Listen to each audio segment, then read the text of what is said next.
that frame rater. Between the years of 1967 and 68, a man known as Ralph Baer came up with a box filled of electronic components that would provide a signal to a television which could be controlled by a player's own inputs using one of the two attached controllers. The system had switches on the front which were used to change into a different variation of the same game. This game was ping pong. What they then called the brown box would be expanded upon to create a dedicated platform known as the Magnavox Odyssey in 1972. This would contain the equivalent of the box's switches in the form of dedicated cards, making it the world's very first home video game system. To get your own Magnavox Odyssey in the 70s, all you need to do is to go over to your local Magnavox dealership and ask for one. Well, of course then you'd still have to pay for it. That, or you'd be greeted by a door-to-door salesman advertising the Odyssey to you face-to-face. Alas, besides the rare television commercial, marketing for the console was less than spectacular, being considered the major contributor to the lack of its commercial success status. That said, this along with its age and revolution in history have caused it to be a rather expensive investment these days, though perhaps it would cost a lot more if there was much interest in it beyond the historical value. The Odyssey is a very simple platform consisting only of illuminated lights on screen that you would use in conjunction with polymer foil overlays that were placed on your screen held up by the static electricity from the CRT as a substitution for graphics. These would allow you to play specific simple games like table tennis, Simon Says, Haunted House, and more. You would both play using one of the controllers, which look rather odd by today's standards. Nonetheless, after a little practice, controlling the player's square feels like second nature. I took a look into the Odyssey manual to become more familiar with the system. It seemed to be very enthusiastic about the ease of use, so I figured the initial setup shouldn't be a big deal. See pages 4 to 6 to see just how easy it really is. When I was a kid, my only game console was an Atari 2600, which I used to set up with a switch box. Compared to today's systems, it's apples and oranges. Setting up the Odyssey was quite similar to my older 2600 method. Of course, these days the whole process is eliminated by this coaxial adapter. The Odyssey does not have such a luxury piece to modernize it. Had it used a standard RF output, then no problem. However, the Odyssey uses a proprietary cord known as the game cord. Well, that's the only existing name for it anyways. Only other known unit to make use of it was some Pong console known as the Wonder Wizard. So what we need to set up an Odyssey is 6 C batteries, a 300 to 75 ohm adapter, and optionally a coaxial cable with a female-to-female adapter. Alternatively, you could just plug the 75 ohm adapter directly into your television's coaxial input. Alas, I found the switch box works better if held in certain positions. That might just be my unit, but at least in this case I found using the female-to-female adapted coaxial was much better to put it on a sturdy ground. From here, we'll take the switch box with the prongs, attach those prongs to the 75 ohm adapter, and use a screwdriver to tighten them securely into place. There isn't much more to it than that. Just make sure the switch box is set into the game position. Now I've set my television to channel 3, and as soon as we place the card into the system, it'll power on and send its signal to the television. Yeah, unlike most systems after it, the Odyssey's power is directly linked to a card being placed inside. In today's day and age we refer to it as a cartridge, but back then they called these game cards, so I'll be naming them as such. Feels pretty weird to yank the card out of a system that's currently running it, but that's how you'd stop the game when you're done. That's odd. The image is spinning vertically at a constant rate. I tried converting the image through many different means, even converting PAL to NTSC just in case that was the issue, but no luck. Not even on my other CRT did this work, so clearly it was an issue with the Odyssey itself. Oh, just so I can get this out of the way, recording a CRT with a camera that doesn't have the same refresh rate will cause what you see here, this black distortion coming in and out constantly. I don't know what I could have done to alleviate this problem, so sorry, but it is what it is. I do have options to provide direct capture, but if I were to do that, I wouldn't be able to show you the overlays. Just for giggles, I thought I'd connect the Odyssey to my HD TV while I had it up and running. Why does it work fine on there of all things? So as it turns out, the Odyssey is set for a specific vertical alignment that may or may not get along with your set. I suppose the HD TV just happened to fit that alignment or something. Thankfully, there's a way to change this. After consulting the manual created by Magnavox Odyssey Specialist, I found exactly what it was I needed to do. Unfortunately though, it required I open the console and twist a certain knob to change the alignment setting. It encouraged me to do this while the console was turned on so I could see the results in real time. So I did just that. Just take out the 4 screws, remove the 2 face knobs, then pull it off easily to reveal its contents. There's an optional switch to change channel 3 for the console to channel 4. I was curious and gave that a try, and somehow the result was a lot less grainy on the screen, which I wasn't expecting. This probably varies on your set. I just thought I'd make mention of that. Anyways, after tweaking that vertical knob, it became clear that I was on the right track. Alas, for some reason, despite the game I selected being 2 players, it only showed 1 player. The other square you'll see floating around is supposed to be the ball. This is a game of table tennis, which isn't playable by 1 person. Not only that, but the ball didn't seem to react to me either. So it became obvious that there were more problems here.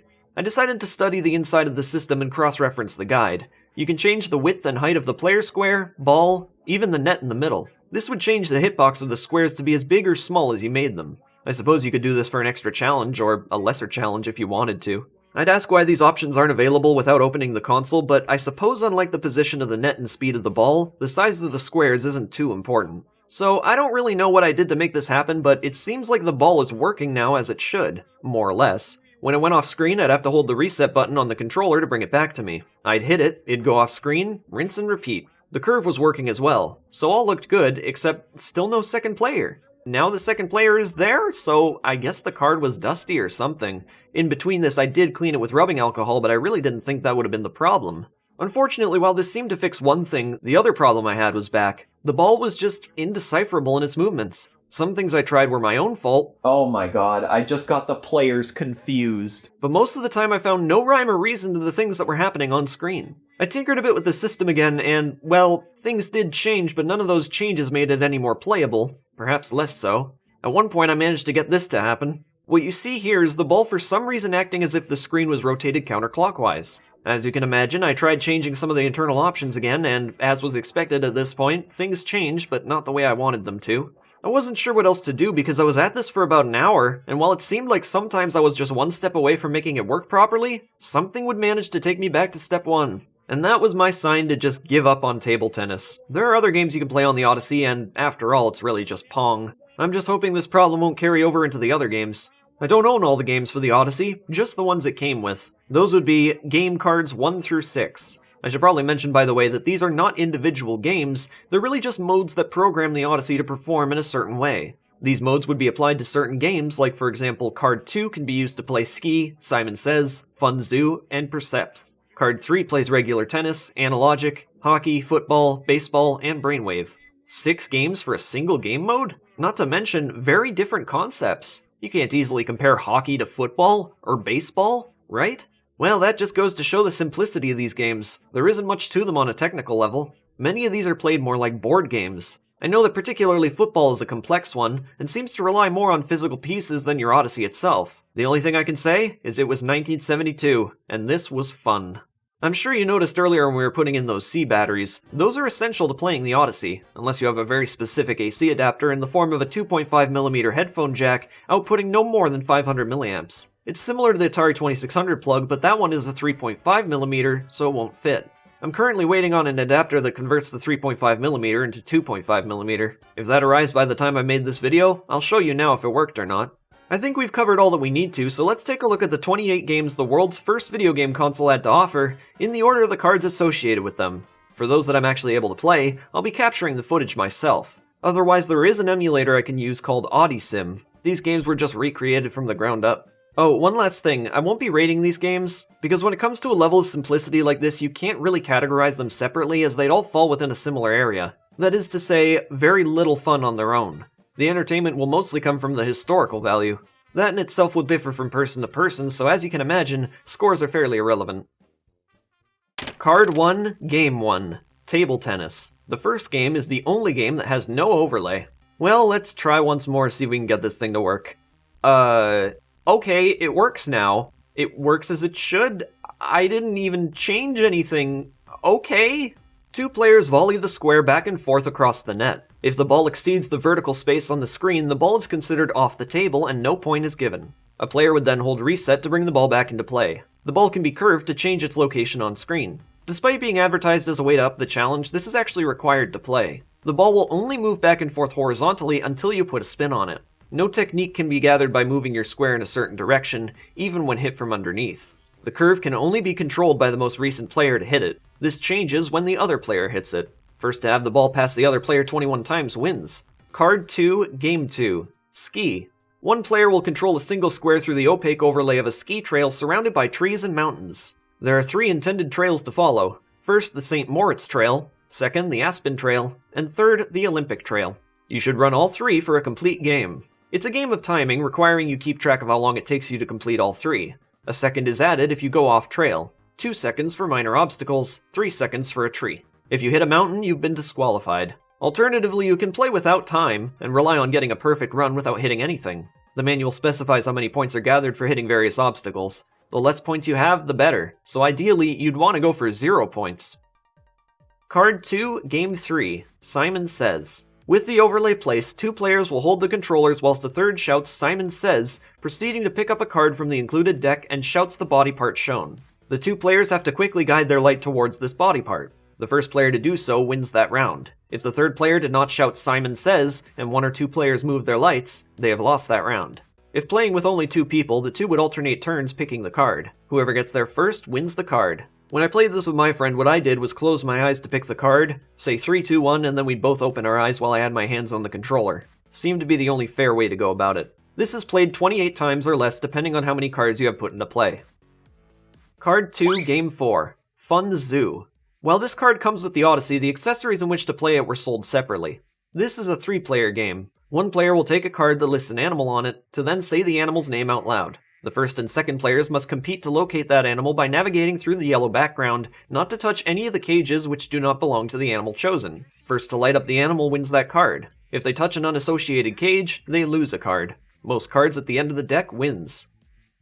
Card 2, Game 5, PERCEPTS. While this game card comes with the Odyssey, the accessories in which to play it were only given out to those who mailed in a completed Odyssey registration card which came with your console. In this game you have 2 sets of cards, green and purple.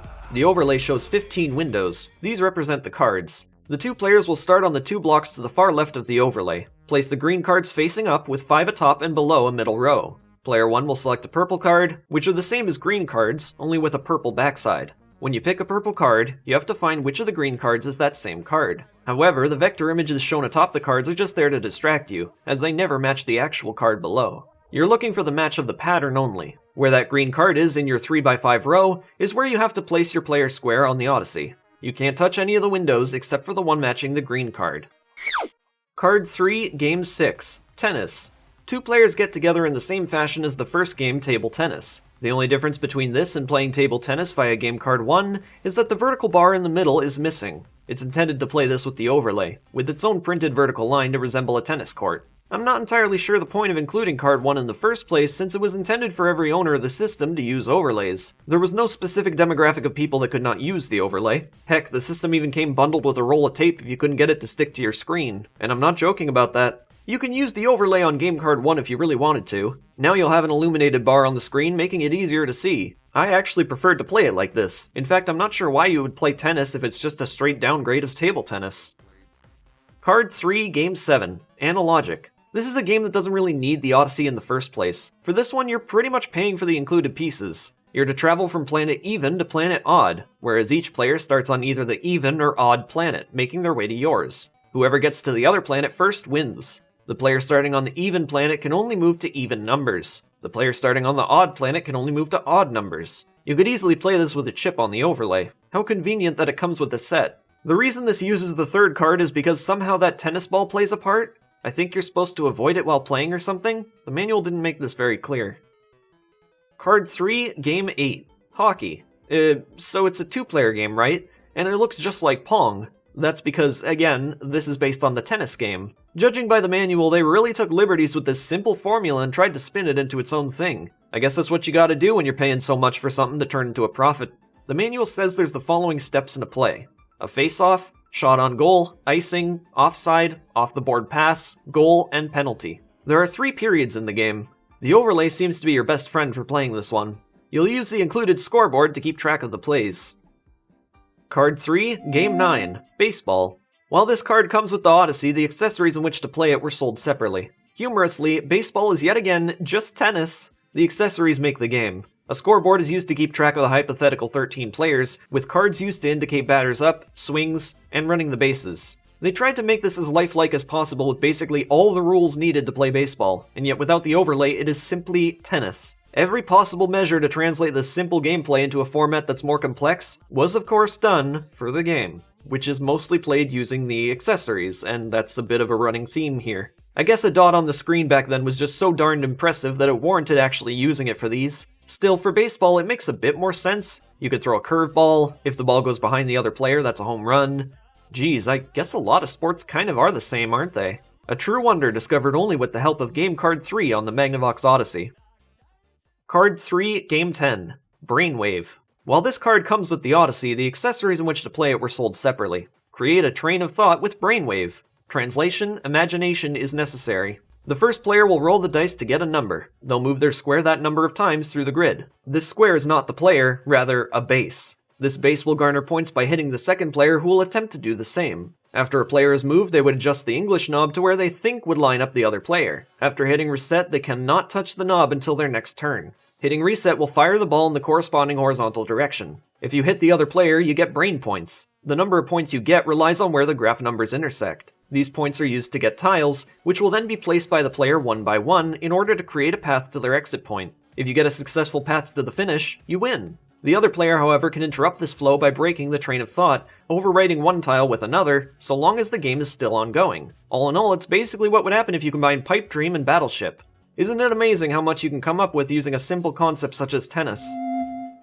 Card 3, Game 11. Football. If you thought hockey was ridiculous, think again, because now we're faced with football. And guess what? Same card as hockey, so it's Pong, but extremely elaborate. In the manual of 35 pages, 6 of them are dedicated to this one game. It's so elaborate that it uses 2 game cards. Anyways, this will all rely on that overlay, applying the number of the position to the player. Oh, you'll also need a calculator. Yeah, for a few of the steps in this game, you'll have to do your own multiplication. Game card 4, Game 11. Football. So as it turns out, this isn't another game. You're intended to swap between cards 3 and 4 depending on the plays you complete. What a process. This really is like football in the form of a board game. Other than the movement speed of the football itself, you don't really need the Odyssey, but could you not find your own formula at home without the thing?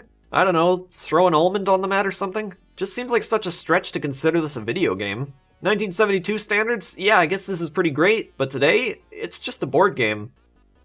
Card 4, Game 12. Cat and Mouse. In this 2-player game, one player controls the mouse starting where the mouse is shown on the overlay, same for the second player and the cat. The blue squares resemble furniture that you are not allowed to touch. You have to precisely navigate the mouse through the terrain to get to the mouse house on the bottom right-hand side of the screen. If a player hits the furniture, they must move back to their origin square. If the cat catches you, player 2 wins. Score is supposed to be calculated by counting the number of squares it took to either catch the mouse or have the mouse escape. This is tallied by the stickers you're supposed to place on the overlay. I didn't see a reason to do that, honestly, and just played by whoever wins gets a point, best 3 out of 5. I don't really want to waste these stickers. I mean, on their own they're worth a bit. I don't know if you're supposed to move one square at a time or just keep moving. It doesn't specify. I tried out both, and taking turns square by square was the most entertaining. Card 4, Game 13. Haunted House. One player is a detective, the second player is a ghost. The detective has a set of cards in front of them known as secret message cards. The ghost has clue cards that are arranged numerically in front of them. The detective is supposed to look away while the ghost moves to one of the available positions. The following is a bit strange, but while the detective is looking away, player 2 takes their controller and hovers above their ghost player. This makes the ghost player disappear. You'd then move the detective back to their starting position, and now the detective turns back around to play. The ghost then picks up the first clue card, and the detective must find what is listed, in this case the lantern. Should he find it, he gets to keep that card. Keep in mind the ghost shouldn't move until the detective eventually lands on a clue just next to, but not in place of the ghost. Once that happens, you're supposed to scare the daylights out of your partner by yelling "boo" and pressing the reset button for them to appear back on screen. The detective would then lose half of their cards. So I guess this was the world's first video game jump scare before Rescue on Fractalus. You're supposed to go in the order of the numbers on the clue cards, but I guess you're able to skip them? I'm not really sure. Something I haven't mentioned yet is that for these extremely simple concepts, the manual sure likes to make it seem really complicated. Like, I've seen better documentation of these games online, which in some cases I've had to refer to because I have no idea what the manual is trying to tell me to do. Anyways, the only reason you'd want to skip a clue card is because once you get to the 3rd floor, there's a secret message that you'll pick up, where you must follow its instructions. Often this means going back and having to collect the same clues again, though this time you can collect those of which you had skipped. Maybe you'd skip them in order to avoid the ghost? But how would you know where the ghost is in order to avoid them? Isn't it supposed to be random for the detective? Are you supposed to rely on your partner's poker face? And if the game is supposed to be played in the same order every time, won't the ghost have the advantage by picking the most convenient spot? This game seems flawed to me. Perhaps the manual doesn't convey the idea properly, or maybe this game just isn't well conveyed in the first place. Card 4, Game 14. WIN. W-I-N. While this card comes with the Odyssey, the accessories in which to play it were sold separately. The game stands for Word, Image, Number. This 2 to 3 player game starts you with a slate card where you must fill 7 blank spots to win. This is done by matching elements from any of the 1 image, 2 word, or 2 number cards you're granted at the start of a game to the overlay on screen. The first player will move the square from the start to an icon or letter on the board. If you have any of that icon or letter in your cards, you can fill in a slot with that icon or letter. Succeed 7 times before anyone else, and you win. You get it? Probably not. It's really not an easy game to explain and took me forever to figure out how this one works. But at least once you know what you're doing, it's actually really easy. Card 4, Game 15. Invasion. While this card comes with the Odyssey, the accessories in which to play it were sold separately. This is the only game to span between 3 different game cards. 3! You'll need access to cards 4, 5, and 6. System pack-in cards, so no trouble there. Just buy the game's accessories and play. The game, like with football, requires you to swap between the 3 during play, so in this instance you'll cover all 3 as one game. Oh boy, so this is a strategy game. You start with 3 reinforcement army tokens, and 12 territories to disperse equally among the players. Each territory has a castle. Surrounding the territories are bodies of water, namely Waverly Ocean, Lake Odyssey, Anstead Sea, and Sea of Rayton. Your territories have an army, but you might need more, so you can purchase more men with gold. Gold is granted by loot cards, which you'll get after capturing a territory. Armies need transportation, however, so you can also spend this gold on a ship to proceed with a sea attack towards territories outside your direct line of view. Symbolically, you'll use the player square on the screen to direct your attack to one of the territories. Starting with card 4, the invader can press the reset button to highlight a spot on the overlay. If this is in line of a defender's territory, I believe that means whatever army tokens you have attributed to that territory are then given to the invader. You can also perform a sneak attack with this card. Card 5 is used to perform a land or sea attack. Card 6 is used for an invader to perform an internal battle, which is the following procedure after a land or sneak attack. Capture all 12 territories to win. This might be the most pointless Odyssey game of them all because the randomness of the console could be attributed to a simple coin toss. I'm not judging the game, it seems like it'd be fun if you know what you're doing, but man, this is just, you don't need the Odyssey. Card 5, Game 16. Submarine.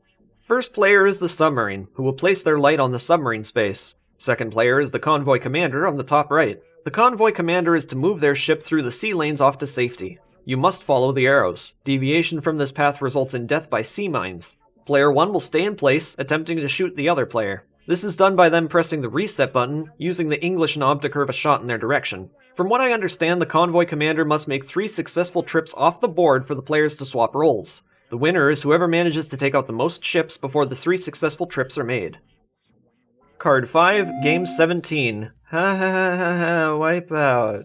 While this card comes with the Odyssey, the accessories in which to play it were sold separately. This is a racing game, but is more or less one of those doodle pads you'd get in McDonald's toddler meal where you gotta draw a crayon path to the exit. It's a 2-player game, strangely enough, with the second player being able to bounce a ball across the screen by hitting reset. Each bounce counts as 1 second. There are 30 seconds by default. You gotta complete the track before the time runs out. If you touch the bouncing ball, you lose another second. The player can also shoot at you, which if successful loses another second. There's an optional board game edition that lets you do this multiple times, and the amount of seconds remaining equate to the number of moves you can make on the board. Whoever of up to 4 players finishes the board first wins. There are pit stops on the board, and if you land on one, you can pick up a pit stop card, which can grant the player extra spaces or negative spaces.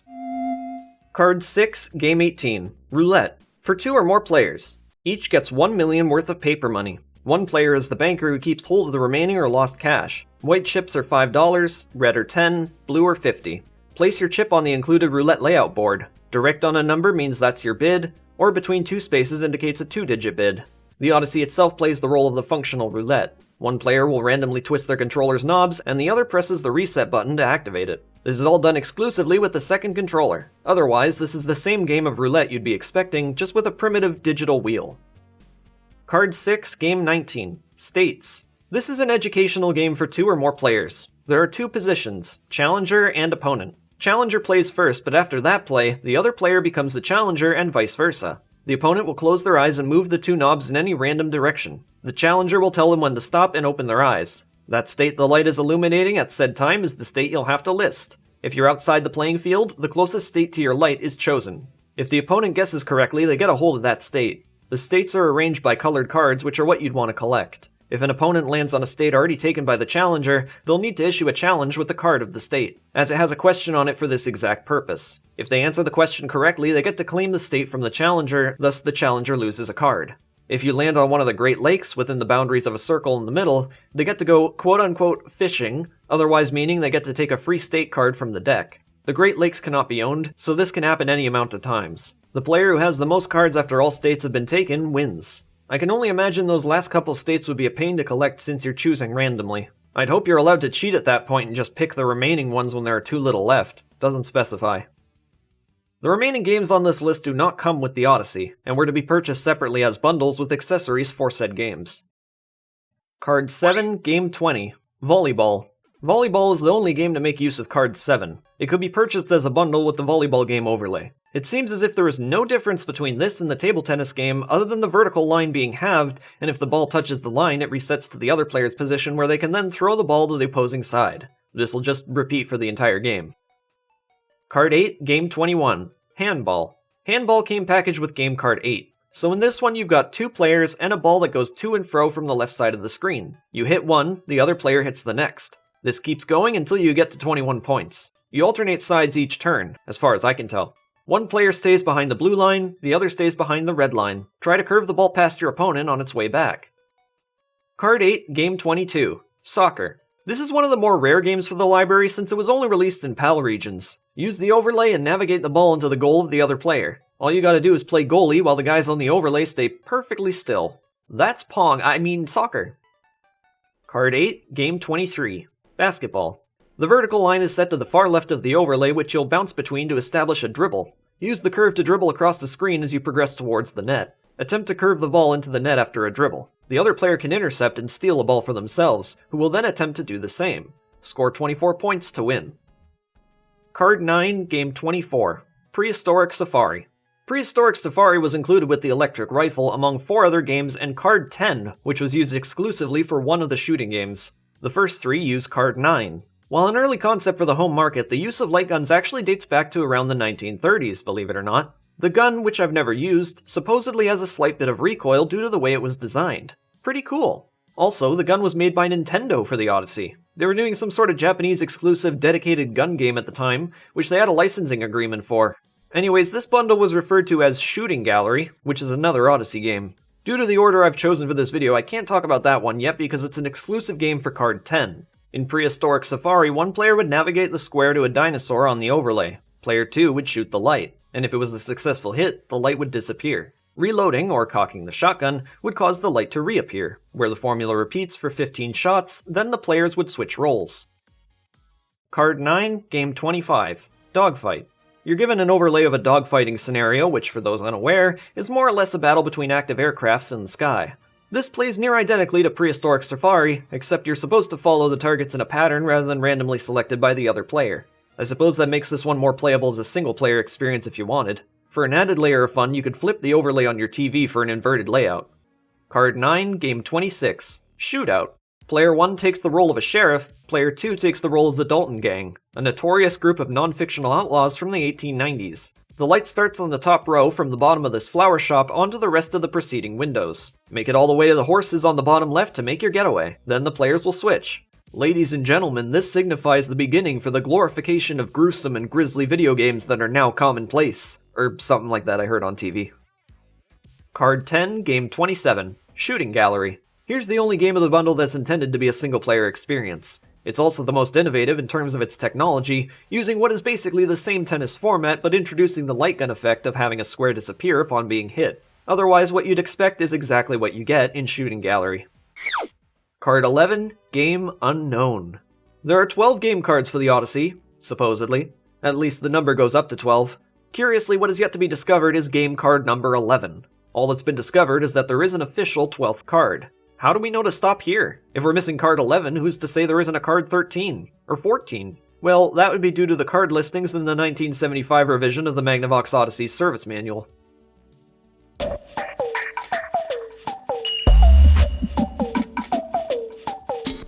I made a bit of a discovery when documenting this. There exists an old emulator for the Odyssey known as AudiEmu. It only works on older Windows platforms or DOSBox. There are only 3 playable games, being table tennis, tennis, and volleyball. However, it comes with a complete set of 12 game cards. Card 12, Game 28, Interplanetary Voyage. Despite only 2 copies of this card are known to exist, it has been preserved online and is playable in AudiSim. Player 1 will begin by placing their square on the Sun, while Player 2 puts theirs on Space Station Alpha. Each will pick up a spaceship token randomly, of which there are 4 different colors: black, yellow, blue, and green. For 2 players, 15 mission cards are granted as well as a game board. The black and blue spaceship tokens will be placed on Space Station Alpha on the game board, the yellow and green on Space Station Beta on the game board. Now each player is given 8 power chips, which are used to purchase force fields and pay for penalties. Player 1 will take a card from their included mission card deck. This will tell them what they're supposed to do. Generally, this has to do with the destruction of some property, in which you have 3 deployable rockets to use. Touching the stars or sun on your way will result in a penalty, taking away 2 power chips. If the player has successfully completed a mission, they place the mission card face up. This counts as a point. If the other player happens to get a mission card involving the same planet, they get the ability to steal your card. After their second shot of 3 attacks towards your property, a force field can be purchased to prevent the final attack. This rewards the player with that extra card. Should a player ever fail a mission or fall victim to a force field, they must move back to their starting position. When claiming a planet property, you must mark the included game board to show your current ownership. Once a player has collected and succeeded in 6 missions, they win the Bachelor of Science degree, so the manual states. And there you have it, the entire console library for the Magnavox Odyssey. What did I think? Here's the thing. This is a very difficult concept to compare. Video gaming didn't really exist in the 60s, and that new turn of the decade introduced an entirely new idea to the world. The electronic game of the future was right. At least they were on the right track. The Odyssey was ahead of its time in a way that kind of exploited what was possible. It's the absolute bare minimum of interactivity with a television to simulate what would eventually become video games. The Magnavox Odyssey is a glorified board game machine that happens to have Pong on it. Sure, there are a couple of added possibilities, like with Submarine having fireable projectiles, and for its time that was absolutely a game changer. But it was just too early to realize its potential. This was further proven by, well, virtually everything that came after the Odyssey. Overlays on the TV were not the future. Single white dots were not the future. Games on a television, however, were, and while the concept would have to come around eventually, you can thank the Odyssey for bringing such an idea into the eyes of consumers much earlier than it had any right to. You probably know about the Odyssey from the Angry Video Game Nerd. His video on the console has, at the time of recording, almost 6 million views. When they're playing table tennis, the nerd says you can cheat in the game by steering the ball. This isn't true. Without steering the ball, the only thing you'd see is a game of back and forth. Steering the ball is the game. There are no physics besides left and right. You control the action. Now look, I totally understand that those videos are satire, and I love them. I'm only saying this because for so many years I thought that was actually considered cheating, but no, that's really just how the game is played. Speaking of those overlays, I noticed sometimes these wouldn't stick to the TV very well, often just after removing one and putting another one on. So in that case, what I would do is turn the TV off and back on again. That usually did the job. If you were to play without the overlays, accessories, and especially the manual, you were more or less removing the game from the video game. You'll rarely find a Magnavox Odyssey sold without these because they are very necessary for most of the games. The equipment is nearly 50 years old, and some of the internals have very little documentation on the net. There has been a little over the years in order to provide a resource for broken units. Perhaps that spells a better future for the Odyssey? Unless after so much time the plastic on them begins to give way and before they are given the chance to be repaired, they are considered a lost cause. The interiors of the Odyssey are kind of hilarious. If you look here at the solder points, they didn't bother cutting off the excess leakage. I don't know why they wouldn't do that. Lastly, I'd like to say that the Odyssey does have a couple clones, but I thought it'd be fun to mention this one unofficial Swedish Odyssey clone known as the Kanal 34 from 1976. I couldn't find anybody else talking about this on YouTube. There's only one known to exist, and it's never brought up outside dedicated Odyssey forums. In terms of sources, there is next to nothing out there besides the fact that it simply exists. That's basically all there is to it. The Magnavox Odyssey has a very small but existent cult following if you know where to look, which is what I had to do in order to find out a lot of this information. Special thanks goes out to all credited sources listed on screen throughout this video. This would have been a lot harder without you guys. Thank you so much for watching, and I'll catch you frame raiders in the next video.